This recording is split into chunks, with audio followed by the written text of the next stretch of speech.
Bonsoir à tous. Je vais laisser que les gens arrivent. Vraiment beaucoup de questions, beaucoup de remarques sur ma dernière publication et j'ai très envie de vous répondre en fait. Et très envie d'expliquer à ceux qui sont inquiets, qui ne comprennent pas et a fortiori ceux qui sont fâchés à quel point elle est importante et à quel point elle révèle quelque chose qui devrait être absolument provoquer le plus grand des mépris et des rejets. Alors je suis à Florence parce que j'ai donné une conférence sur les migrants, sur la crise migratoire et la poursuite des dirigeants de l'Union Européenne qu'on essaie de mettre en prison, comme vous le savez, à l'Institut universitaire européen. Donc j'espère que vous m'entendez bien. Vous préférez voir comme ça? Non, on va faire comme ça. J'espère que vous m'entendez bien. On va parler donc de cet enregistrement qui m'a tenu réveillé toute la nuit. C'était assez infernal.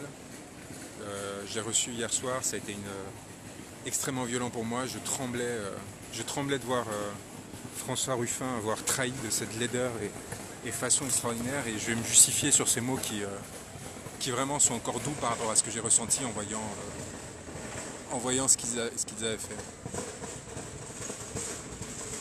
Mais je suis renversé comment? À l'envers? Bonjour, bonjour. Voilà, donc on va parler dès que Monsieur qui fait du bruit sera passé, on va parler de ça, c'est super important. J'espère que j'attends un peu qu'il y ait un peu plus de monde qui arrive et on va parler des conditions de cet enregistrement qui a beaucoup troublé beaucoup de personnes visiblement, et je vais répondre à vos questions en fait. Parce que je sens qu'il y a beaucoup de questions, beaucoup d'insultes, beaucoup d'attaques sur les commentaires. Et je crois comprendre une chose, c'est que les gens ressentent une grande blessure en ayant vu ce qu'ils ont vu, et en général on a fait payer aux messagers. Quand on est blessé par une trahison, et c'est des blessures intimes en général, et celle qu'on a révélée, elle est franchement intime. Moi, elle m'a beaucoup perturbé. Eh bien, on essaie de le faire payer. On va le faire comme ça. Tant pis pour ceux qui nous rejoignent un peu tard. On attend encore 2 secondes et on commence. Et on va commencer à vous répondre. Arnaud Le Gall, Laetitia, on va répondre à vos questions. Alors, ouais, Ruffin a trahi, ouais. Et je vous incite à voir la vidéo pour ceux qui l'ont raté sur mon live, sur mon profil. C'est une affaire qui est vraiment suscite en moi le plus grand mépris. Donc ceux qui l'ont pas vu, qui regardent la vidéo et reviennent sur ce live, ils vont découvrir quelque chose d'hallucinant, d'une violence extrême pour tous ceux qui ont cru un moment en cet homme qui nous a défendu, et une leçon extraordinaire sur la croyance justement et le rapport aux politiques. C'est dans les idées qu'il faut croire, pas dans les individus. Les individus ont leurs intérêts, tous, et ils peuvent trahir à tout moment. Quoi mon tel droit? Je comprends pas ce que vous me racontez. Allez, vous êtes 2000, on va continuer, on va attendre un peu encore parce que c'est extrêmement important ce qui s'est passé encore une fois. La révélation d'une trahison de François Ruffin, un double discours, une instrumentalisation d'une cause et d'une complicité avec Emmanuel Macron pour prétendant défendre ses idées, qui a créé une laideur telle que ça suscitait énormément de débats dans vos idées. Donc de notre côté. Donc il n'y a pas de mixage. Pour répondre à la première question, c'est pas un mixage, c'est vrai. En fait, j'ai passé de nombreuses heures à tout vérifier, à vérifier avec des témoins, à travailler avec des journalistes pour voir ce qui était vrai. Non, c'est vrai, il y a eu une manipulation importante au moment où Emmanuel Macron commençait sa campagne en septembre 2016, alors que toutes les forces devaient être concentrées à gauche pour défendre les idées les plus progressistes. Eh bien, il y a François Ruffin qui a fait une chose très simple. Il a amené en fait, ça me dégoûte, quoi. Il a amené des ouvriers qui lui faisaient confiance, il les a amenés au QG de Emmanuel Macron. Pourquoi est-ce qu'il a fait ça? Nul ne le sait, Emmanuel Macron n'avait aucun pouvoir pour eux, ne pouvait rien faire pour eux. Il les a amenés là-bas, et qu'est-ce qu'il a fait? Il les a fait monter dans le QG de campagne, et il a commencé à négocier avec Emmanuel Macron. Et avec Emmanuel Macron, qu'est-ce qu'il a commencé à négocier? Un duel qui permettrait de mettre en scène leur violence et de mentir aux Français, en fait, leur opposition, et de donner l'impression qu'il y avait une lutte alors qu'en fait tout était programmé, instrumentalisé. Vous vous souvenez des images d'Amiens la semaine dernière, ce moment où François Ruffin demande qu'on croie à sa sincérité? Eh ben, c'est à cause de ce message C'est à cause de ce message qu'une personne m'a renvoyé cette vidéo qui était, cet audio qui était perdu dans une petite enregistrement de Nova, dont j'ai récupéré l'original, une petite émission que personne n'avait vue à l'époque. Et cette personne était outrée qu'il fasse ce petit laïus alors qu'il était dans une mise en scène avec Macron, c'était évident. Vous croyez qu'un président de la République se retrouve dans une usine, tout d'un coup il tombe sur un député, s'il n'en a pas envie? Vous pensez que ça arrive comme ça avec le service d'ordre qu'il a? Vous êtes naïf ou quoi? À un moment, il faut commencer à apprendre à décrypter aussi les images des pouvoirs, mais aussi des contestataires ou pseudo-contestataires. Vous croyez que Ruffin s'est trouvé par hasard là? Évidemment que non. Ça a été dealé en amont avec Emmanuel Macron. Pourquoi? Pour mettre en scène une opposition qui est mise en scène depuis 2016. Et c'est ce que cette vidéo révèle, qu'il a mis en scène son opposition à Emmanuel Macron, qu'elle était calculée, qu'ils l'ont travaillé ensemble, qu'ils l'ont mise en place de façon à favoriser l'un l'autre. Parce qu'Emmanuel Macron, il savait qu'il avait la garantie, quand il se retrouverait face à Ruffin, qu'il n'y aurait pas de risque, que l'opposition serait contrôlée, qu'il n'y aurait pas de violence, qu'il n'y aurait pas de débordement, qu'il ne pourrait jamais être maté. Et on a bien vu. Est-ce que vous avez vu Ruffin à un moment prendre le dessus sur Emmanuel Macron dans l'une de ses discussions? Non. Ce que Ruffin a cherché à chaque fois, c'est se retrouver face à lui, à hauteur d'homme. Pourquoi est-ce qu'il a écrit ce livre qui s'appelle Ce pays que tu ne connais pas? Pour se mettre à hauteur du président de la République. À chaque fois en utilisant quoi? La cause ouvrière. La cause ouvrière pour trahir et pour se mettre en avant et pour essayer de construire une carrière politique qui l'amènerait, il s'interroge dans son avant-dernier livre, à peut-être une carrière présidentielle. Et comment est-ce qu'il le fait derrière les fagots? Dans ce QG de campagne. Dans ce QG de campagne d'Emmanuel Macron, où il monte avec des ouvriers qui lui font confiance, qui se disent que si Ruffin leur dit qu'il faut aller voir un candidat qui n'est même plus ministre, qui ne peut rien faire pour eux, eh bien peut-être qu'il se passera quelque chose. Il ne s'est rien passé. Il ne s'est rien passé. Ces personnes-là ont lâché. Ils ont essayé de constituer une scope. Ils n'ont pas pu tenir jusqu'à la fin des élections. François Ruffin a été élu député, lui. Et oui, François Ruffin a été élu député. Eux, ils ont tout perdu. Ils sont vus siphonnés par des actionnaires. François Ruffin était sur les plateaux de télévision. François Ruffin était sur ses polémiques avec Bruce Toussaint, avec Christophe Castaner, à faire son show, à dire voilà, moi je m'en occupe. Et il s'était même fait reprendre. Je vous invite à voir cette vidéo dans laquelle, à propos de laquelle Ruffin avait menti déjà. Ruffin, à ce moment-là, se retrouve face à Castaner. Castaner lui dit moi j'étais là en 2015 sur cette affaire. Se faire reprendre par Castaner, c'est dur quand même. Hein. Et là, Ruffin n'a rien à dire, il trouve une vidéo derrière, dire ah oui, mais c'était pas avec le cabinet de Macron, etc. Mais non, en fait, pourquoi? Parce que Ruffin était arrivé après. Et donc là, il reprend au vol cette pauvre entreprise qui s'est fait piller par ses actionnaires. Vraiment, une affaire dégueulasse. Il apprend, il amène voir qui? Un candidat qui peut rien faire pour eux. Pas au ministère de l'économie, ça arrivera bien plus tard. Et sans François Ruffin, non. Ça arrive au moment où M. Ruffin a besoin de se faire voir. Parce qu'il est en train de construire une carrière politique, il va l'amener à être député, et ainsi de suite continue. Alors qu'est-ce qu'il fait avec M. Macron? Eh bien c'est tout simple. Il négocie un face-à-face. Il leur dit on va faire comme si on était opposés. On va crier très fort. Et comme ça après vous reviendrez. Et on vous accueillera dans cette usine. Et tout se passera bien. Quel est l'intérêt pour les ouvriers que ça se passe comme ça? Qu'est-ce que ça pouvait apporter aux ouvriers? Qu'est-ce qui leur a fait croire? Qu'en leur donnant de la visibilité, peut-être que ça leur permettrait d'avoir accès au service public, au service de l'État. Vous voyez le résultat. Et face à Whirlpool, à Amiens, qu'est-ce que c'était à votre avis? Cette rencontre dealée avec Macron. Hein? Où il y a même à la fin un grand sourire, Macron qui s'oppose jamais à François Ruffin. Pourquoi? Parce qu'il sait très bien que François Ruffin n'est pas dangereux pour lui. Que si François Ruffin devient le candidat de la gauche en 2022, c'est gagné pour lui. Parce qu'il n'a pas l'habitus, les codes sociaux. Parce qu'il n'arrivera jamais à le concurrencer vraiment. Alors il le fait monter, il le maintient, ça permet d'empêcher l'émergence de toute alternative, ça déstabilise la gauche, et évidemment Ruffin il plonge et il se fait manipuler. Il se fait manipuler comme dans cette vidéo qui est vraie. Et oui, vidéo de 2016, sortie en 2019, comme je disais, pourquoi? Parce que quelqu'un s'indigne que Ruffin parle de sincérité, et qu'il mette en scène ce rapport à la sincérité, alors qu'il vient de dealer en face à face avec le président de la République, contre lequel il est censé s'opposer. Alors maintenant on va voir les arguments de ceux qui continuent à le défendre et qui essaient de s'opposer, de me faire payer leurs blessures et et de personnes qui ont le courage. Parce que vous croyez que c'est facile quand on se retrouve avec un document comme ça? Qu'est-ce qu'on en fait?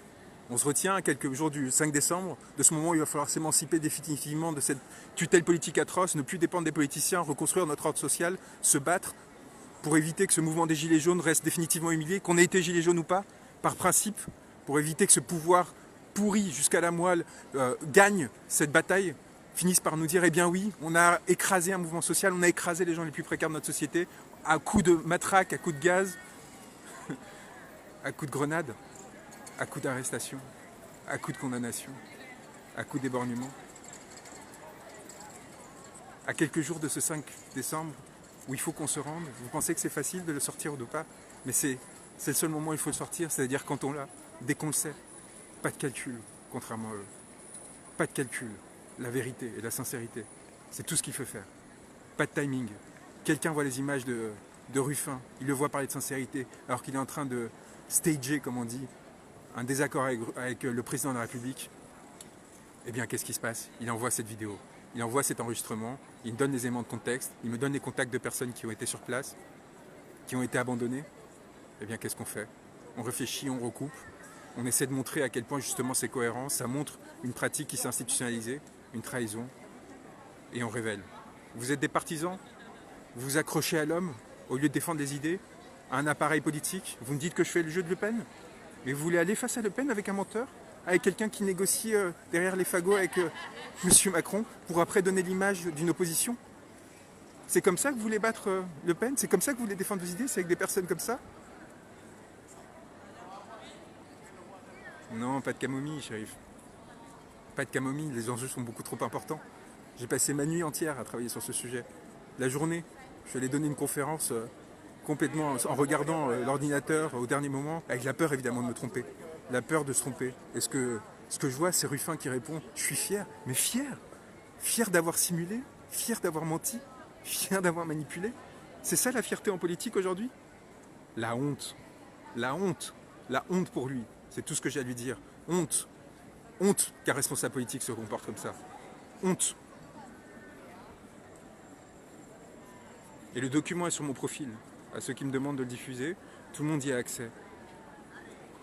La trahison des plus fragiles de la société, son instrumentalisation, la classe ouvrière, des personnes qui, justement, depuis des années n'en peuvent plus d'être remises en question par des personnes qui viennent les voir, les séduire pour après servir leurs propres intérêts. La trahison pour ces gens-là, l'instrumentalisation, l'utilisation de Whirlpool.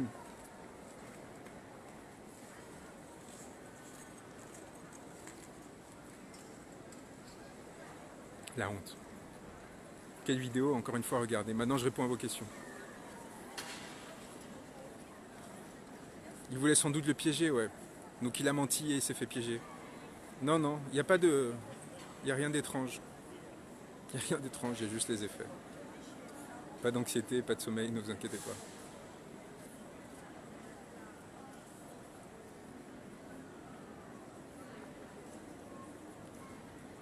Il n'était pas candidat. Pourtant, il y allait sur les plateaux de télé débattre avec les politiciens.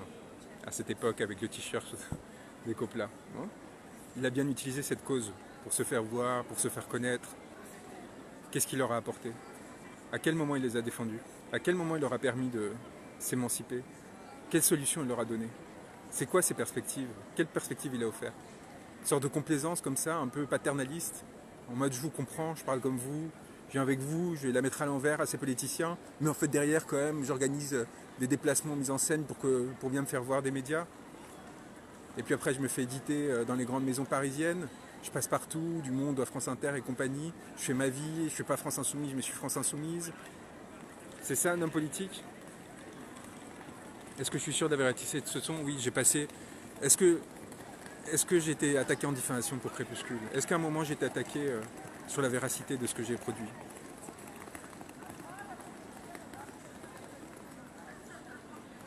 Et moi j'aurais permis quoi? Bah tout simplement de savoir un peu mieux la vérité, un peu plus, et d'avoir accès à un peu de sincérité. Et je pense que c'est tellement précieux et tellement rare aujourd'hui, dans ce monde de requins, que je suis très fier d'avoir fait.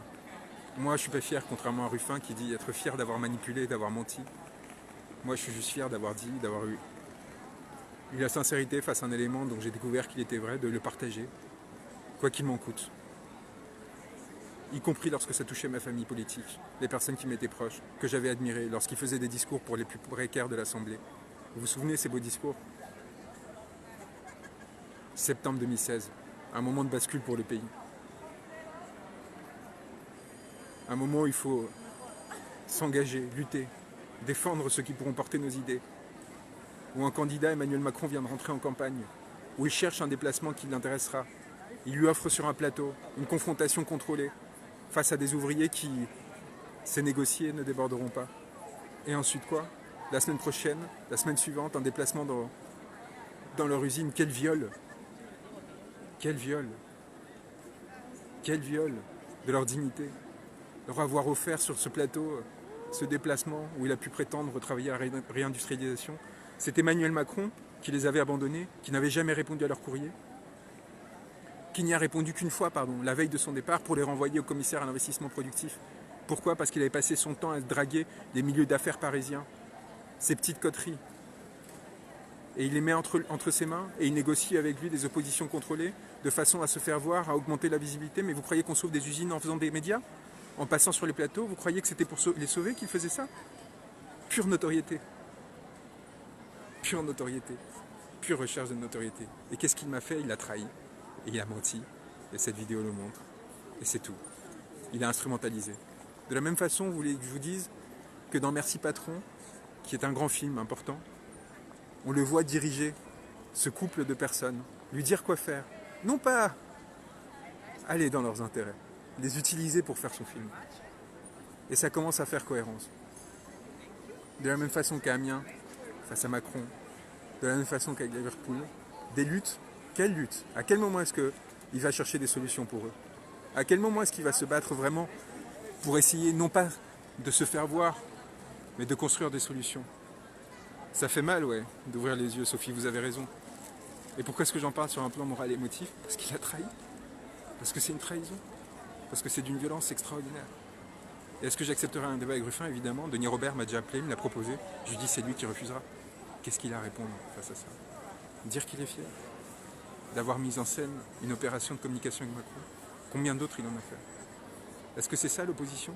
Est-ce que c'est comme ça qu'on lutte aujourd'hui? Et oui, je sors en 2019. Je sors quand je découvre.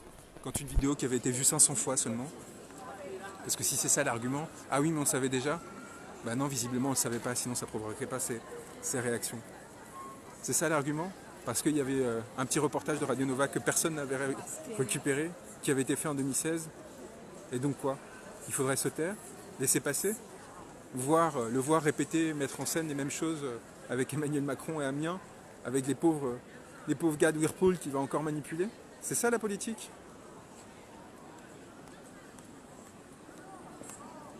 Moi j'avais dit, les sources sont sûres. Moi j'avais dit quand je croyais encore à sa sincérité, quand j'ai vu faire son film sur les Gilets jaunes, et que je me suis dit que c'était étrange parce qu'il ne s'était pas prononcé pour les Gilets jaunes au début. Il a hésité, on l'a vu tanguer un moment, il voit que le truc prend, alors il prend la voiture et il part se filmer avec eux. Et j'avais dit mais à ce moment-là il faut démissionner. Pas parce qu'il ne faudrait pas que vous soyez réélu. Vous seriez réélu immédiatement si vous démissionnez. Mais pour montrer que vous êtes de leur côté, qu'on est un moment révolutionnaire, qu'il faut être dans la rue à leur côté. Il faut pousser cette sincérité qui semblait être la vôtre. Celle du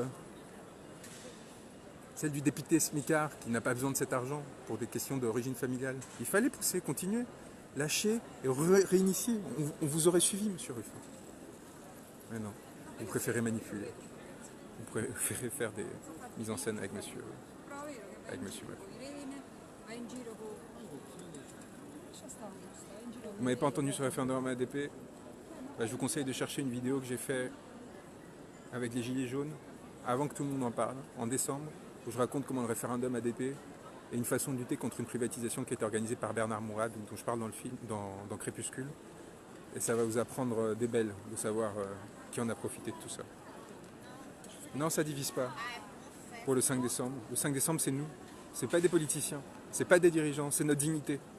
C'est notre capacité à s'exprimer, à montrer qu'on ne va pas se soumettre ni aux syndicats ni aux partis politiques, qu'on va être dans la rue, à Paris et ailleurs, et qu'à Paris, on ne va pas être là où les syndicats seront, pas à Place d'Italie, mais sur les champs, à Opéra, partout ailleurs où ils veulent nous mener, partout sauf là où ils veulent nous mener.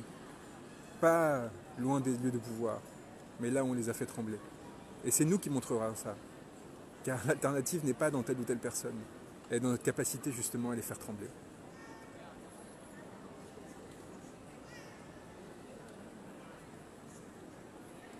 Daniel Baron, je ne sais pas quoi faire pour que quelqu'un parle de moi.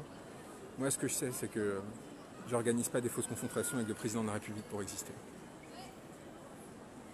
Voilà. Et à ceux qui pensent que c'est parfait, ça tombe juste avant la manif. Vous savez ce qui tombait juste avant la manif du 5 décembre? Réfléchissez. Qu'est-ce qui tombait avant la manif du 5 décembre? C'était l'opération de communication de M. Ruffian à Amiens, avec M. Macron. C'est ça qui est tombé avant le 5 décembre. Et c'est pour ça que cette vidéo est ressortie. Parce que quelqu'un était indigné de le voir ainsi essayer de nous manipuler. De se mettre en position de leader social en ayant dealé avec un déplacement avec M. Macron au préalable, en ayant prétendu qu'il allait s'opposer à lui. C'est pour ça que ça sort. Pas parce qu'on l'a décidé. Parce que lui a essayé de l'accrocher. Voilà.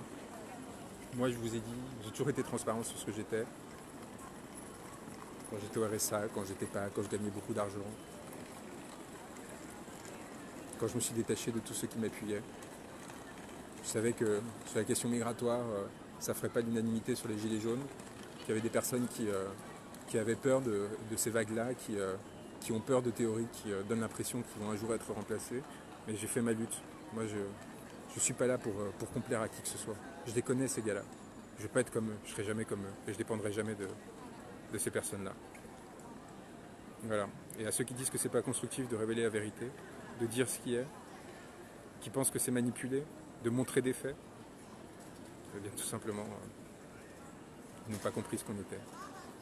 Nous, on est là pour se battre pour les plus fragiles de la société, pas pour les instrumentaliser, pas pour les manipuler, pour être à leur côté, au même niveau, dans la rue,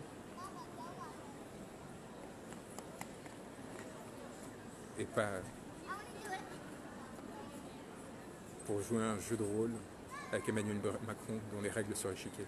Alors à ceux qui s'interrogent, qui voient la vidéo, qui me posent des questions sur les sources, tout est vrai.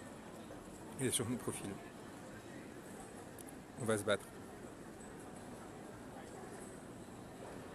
On va se battre et on va leur montrer que ce peuple français a une dignité.